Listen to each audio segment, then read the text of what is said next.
The following program is brought to you through a grant from the Siskiyou County Economic Development Council, the United States Forest Service, and the Associated Chambers of Commerce of Siskiyou County.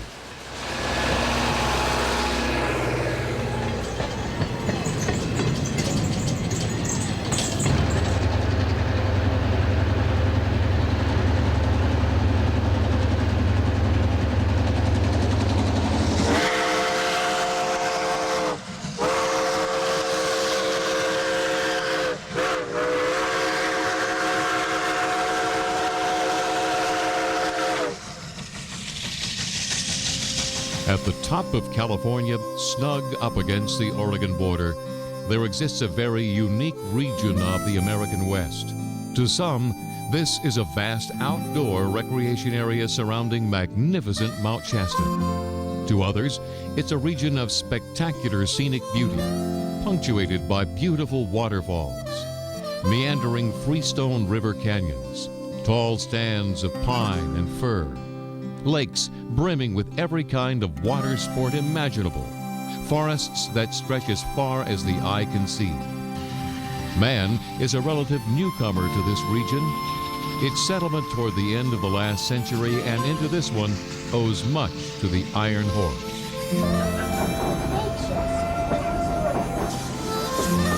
For rail buffs, as well as those with just a casual interest in trains, Siskiyou County in Northern California provides a fascinating and diverse array of living railroad history. In this program, we're going to explore this region and show you a number of interesting stops where you can see Siskiyou County railroad history come alive. The influence of the railroad in Siskiyou County starts as you approach from the south along Interstate 5. As you wind your way north from the city of Redding past magnificent Lake Shasta, you enter the Sacramento River Canyon. The Southern Pacific tracks that tie California to the Pacific Northwest wind up this narrow canyon carved by the Sacramento River, often paralleling the pioneer wagon trails and later stagecoach routes between Sacramento and Portland. This canyon was the biggest single challenge facing the railroad builders a little more than a century ago. The canyon rises often steeply, some 4,000 feet of elevation over a course of nearly 50 miles. This forced the rail builders to use nearly every technique imaginable to keep the line as straight and the grade as easy as possible. In addition to creative cut and fill procedures, trestle and bridge building made construction a formidable task. This was not about laying track along flat valleys, as much of California rails were in the central part of the state. Winter blizzards and torrential rains made the uphill climb even more difficult. Well, the Southern Pacific was the first railroad in Siskiyou County, arriving from the south in the mid-'80s. John Signor is a railroad historian who lives in Dunsmuir in Siskiyou County. John's interest in trains goes back to Cub Scouts when he built his first layout. He spent 20 years with Southern Pacific, first as a brakeman, then as a conductor. John has written the definitive book about the history of rails in the county. Today he lives in Dunsmuir and edits Historical Society magazines for the Southern Pacific and other railroads from his home office, where he also paints railroad scenics. Railroad was built north out of Delta beginning in 1884, was into Dunsmuir in about 1886, and completed through the Siskiyou Mountains to Ashland in 1887. The Gold Spike was driven at Ashland. That was the initial railway. There was no transportation in this area due to the steep climbs and the gradients and just the general topography, and the railway opened up the area for development. After the turn of the century and up through the early 20s, they got into the Klamath Basin and then extended southeast into Modoc County. And there's a number of tributary lines that were built. Yreka Western was built, and there was also logging and mining railroads built all along the railway. Dunsmuir was the main terminal and was the largest town north of Marysville for many, many years because of the importance of the railway and the shops here. Dunsmuir was the big town in those days. Population is double what it is now. About 35 miles north from Lake Shasta is Dunsmuir, a compulsory stop for railroad buffs. It's a town with a heritage that goes back to the days of steam. And there are old-time railroad men who swear that on a quiet night, you can hear the echo of the great limiteds that once thundered over these rails, carrying passengers between San Francisco and Seattle, the Shasta Daylight and the Shasta Starlight. Years ago, vacationers rode the Southern Pacific to nearby Shasta Springs in Dunsmuir to take the waters. Amtrak still runs a passenger train a day in each direction, but the full flavor of railroading, including extensive freight operations, lives on in Dunsmuir.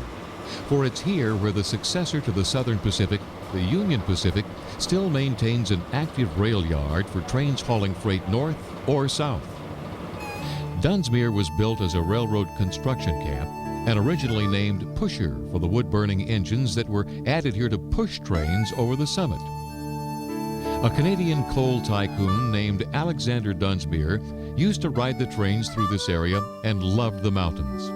He offered to donate a fountain to the town if renamed Dunsmuir. The name remains, and so does the fountain, proclaiming this is the best water on earth. Dunsmuir was the Shasta Division headquarters. The town was built around the railroad. A turntable was built and enlarged over the years. The turntable remains today as the last vestige of the steam facilities that were here, and it's kind of unique. There's not too many turntables left in the West.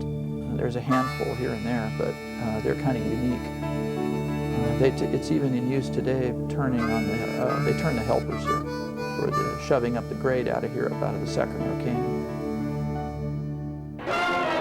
Dunsmuir continues to celebrate its rail heritage with two major events throughout the year. The first, a weekend called Railroad Days, usually takes place in June and has been going on since 1945. The weekend includes a pancake breakfast and food booths, live entertainment, and a talent show, the annual Railroad Days softball tournament, pony rides for the kids, a parade through downtown Dunsmuir, and a run-walk event.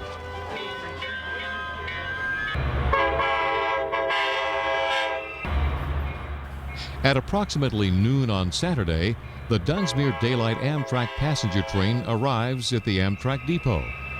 This special run originates in Sacramento and continues on to Mount Shasta on its round-trip excursion. Later in the year, Dunsmuir's rail fair takes place. It was recently moved from early spring to October to give fairgoers an opportunity to appreciate the colorful fall foliage available each autumn in this region. Rail buffs, photographers, and outdoor enthusiasts from throughout the United States descend on the town. Attractions include vintage Southern Pacific and Union Pacific locomotives and educational activities for the whole family. There's a railroad memorabilia swap meet. Railroad displays and slideshow presentations spread all over town. Historic photography exhibits. Model train layouts featuring extensive operating tracks and scenery. Even old-fashioned storytelling and theatrical performances, all themed to the history of railroading in this part of the West. It's a rich and colorful weekend of railroad reminiscing for old-timers and newcomers alike.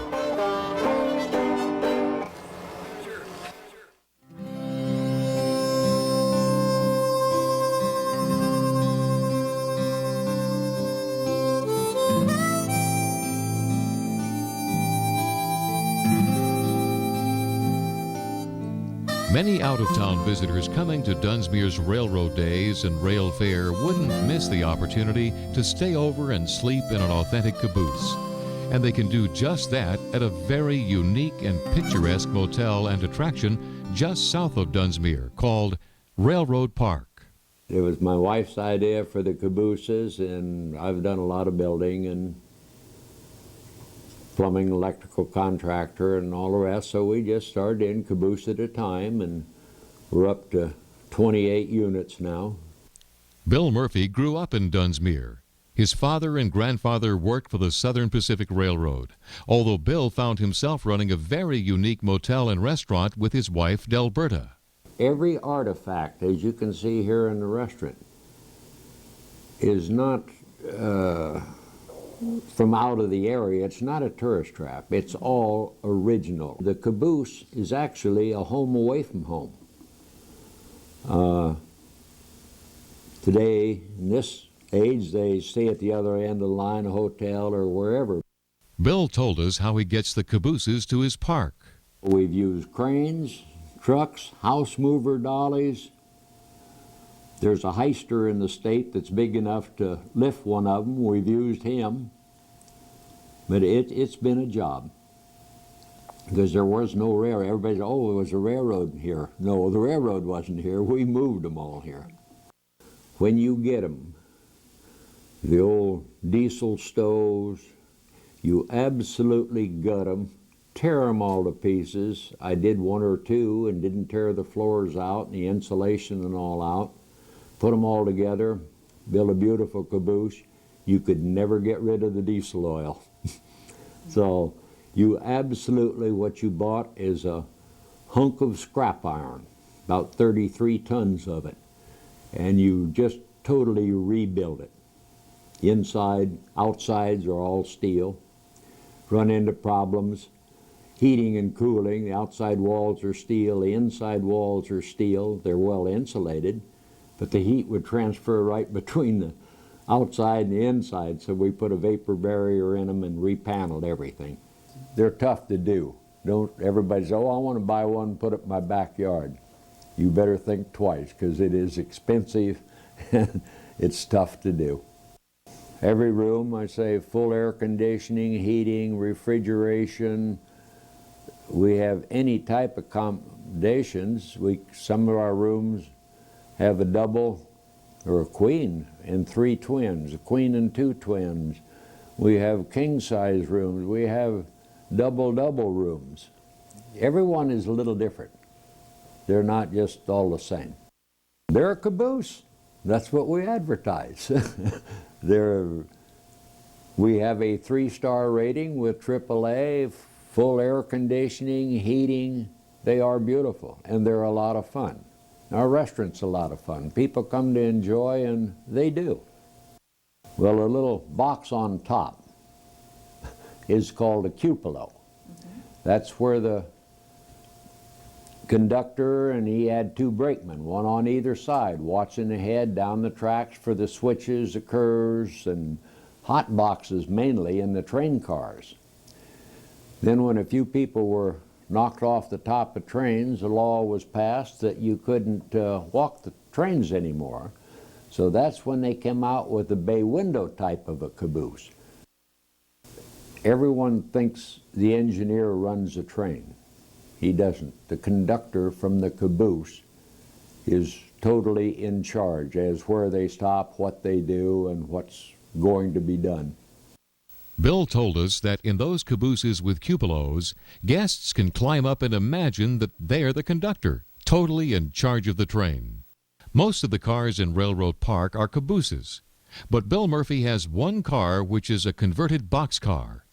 It may have one of the most interesting bathrooms you'll find on rails.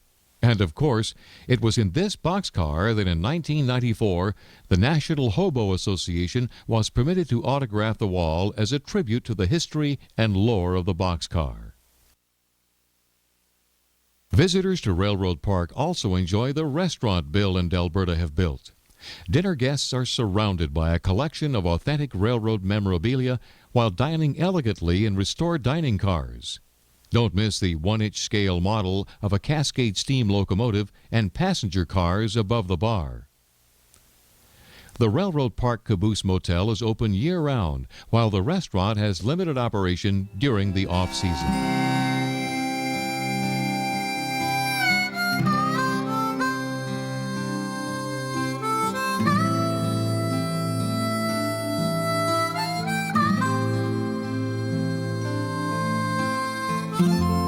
For an entirely different Siskiyou County Railroad experience, head up to the city of Yreka, an historic gold mining town founded in 1852.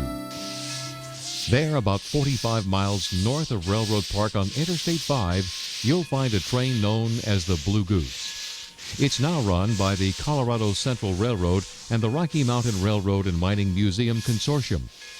For many years, Larry Bacon was the general manager of this railroad, formerly known as the Yreka Western. He's also the city attorney of Yreka. In college, he worked as a brakeman for the Southern Pacific. It was organized in 1888 so as to provide a rail connection from Yreka to the then being built California-Oregon Railroad, which was owned by the Southern Pacific Company. And it was vital in those days that the community be connected to a major line so as to provide economic expansion and opportunities. It was built by local citizens. They formed a corporation at that time known as the Yreka Railroad, and sold stock to the extent of $120,000 and built the railroad in approximately 1 year, and started operations January 9th, 1889. It's been in continuous operation since then. Basically, it's a switching railroad for the Union Pacific now, who has taken over the Southern Pacific, and primarily outbound freight, chips and lumber, some inbound propane, and some outbound copper ore residue from a mine down in the Happy Camp area. The Blue Goose name and logo for this steam train comes from a combination of the name of a local volcano, Goose Nest Mountain, and the railroad owner's blue business car, which he kept on a siding here and was called the Goose Nest, hence the Blue Goose of the Yreka Western. When rail fans come to the Yreka Western Railroad, they'll see a piece of rail history that is rare. It is actually an operating railroad, but what they're seeing is a railroad that has basically been in continuous operation since 1889.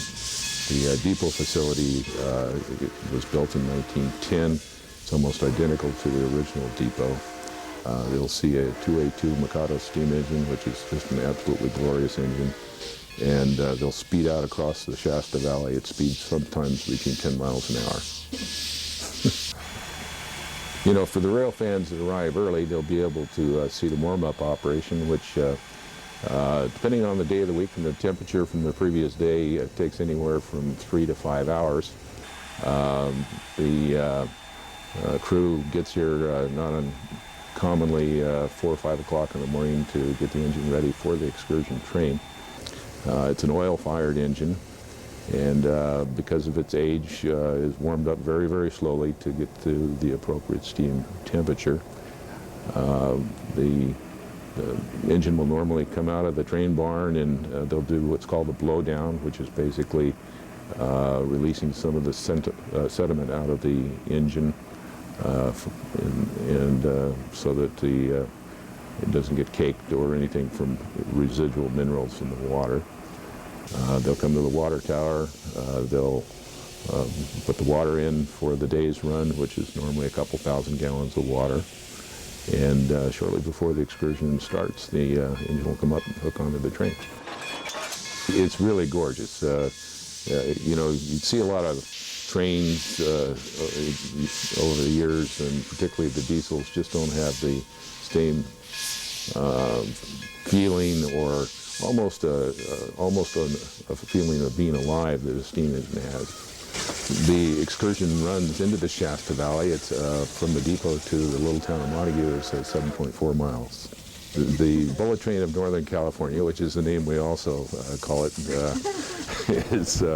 requires normally about 50 minutes to an hour to traverse the valley out here. The excursion stops in Montague, which is a little railroad cattle town at this point in time, about a block long. Many of the original buildings constructed back in 1887 are still there. There's several restaurants, a museum in the old Southern Pacific Depot, and you normally spend about an hour there so they can get a lunch or snack and also visit the museum.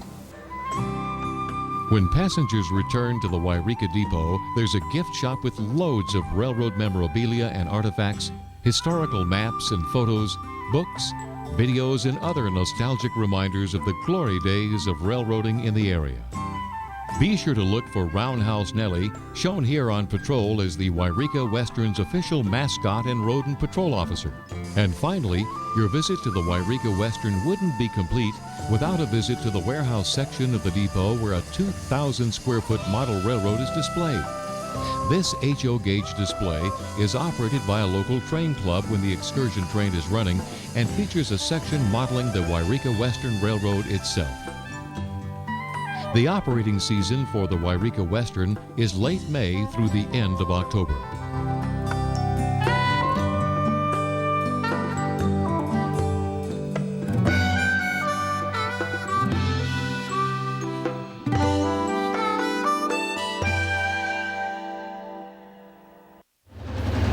There is still another short line railroad in Siskiyou County, and it has a freight operation as well as a passenger excursion and, as we'll see, an elegant dining experience.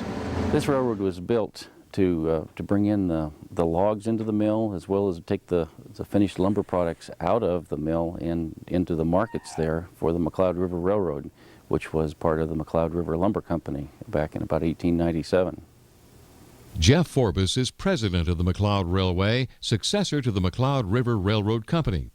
Jeff and his wife Verleen own this railroad, with Jeff handling the freight operation and Verleen running the Shasta Sunset Dinner Train.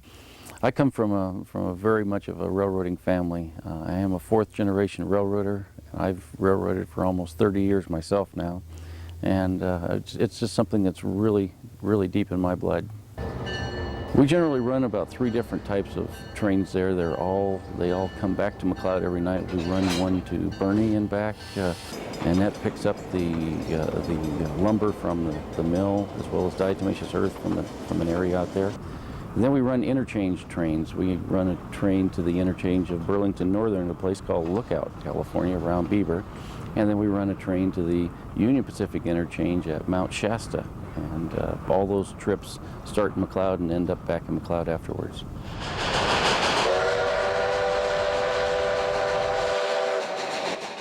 This railroad has 134 miles of track. Rail fans will see a little bit of history preserved. The first part of this railroad between McCloud and Mount Shasta still has the original grades and curves, with the exception of one switchback that was taken out in 1902. The switchback at Signal Butte is pretty historic. It was an area where they used to turn snowplows around when they would plow up the hill. It saved them a trip from going back down. That original turntable is not there anymore, other than the concrete foundation for it. They didn't turn locomotives around, they only turned snowplows around at Signal Butte. Riding on the excursions is a really great thing to do with the kids, because it's about the right length of time, an hour trip up the mountain, and you're going through the trees. You get to a nice vista point and are able to see many miles.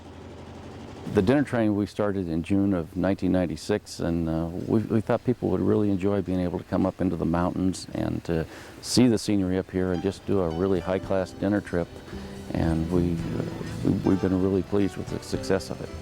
We were really fortunate to be able to do this because we think we live in a really historic area here, and we were able to find some real historic rail cars. These cars were originally built back in 1916, and they were coach cars originally, but we have made them into some very, very nice dining coaches. Inside, we used local craftsmen here, and we decided we'd look at a number of books to find out what were some of the styles back in the heyday of railroading, back in the 20s and 30s, when if you were running a real first-class railroad, you'd have to have a very first-class passenger train. And so we saw some of these styles in mahogany and antique brass, and were able to incorporate them into our style.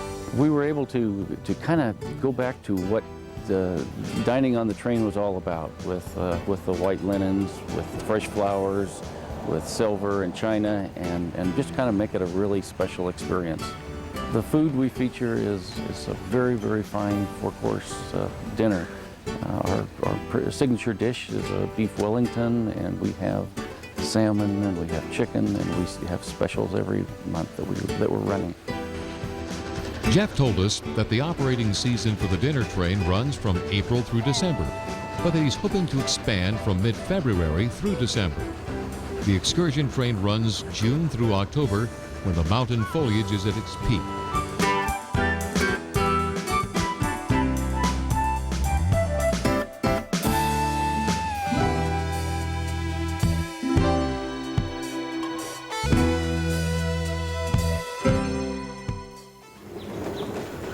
The railroad is a vital part of the history of Siskiyou County. Just spend a little time here and you can't help but see and hear its presence. For over a century, the fortunes of this county have been reflected in its railroad operations. As you travel through Siskiyou County today, you can recall the past, as we did in this program, with a look at Dunsmuir, Railroad Park, the Yreka Western, and the McCloud Railway Company. But even better still, you can enjoy a rich railroading heritage and experience in the present, thanks to the many men and women who strive passionately to keep the traditions of the rails alive for all to enjoy in Siskiyou County in Northern California.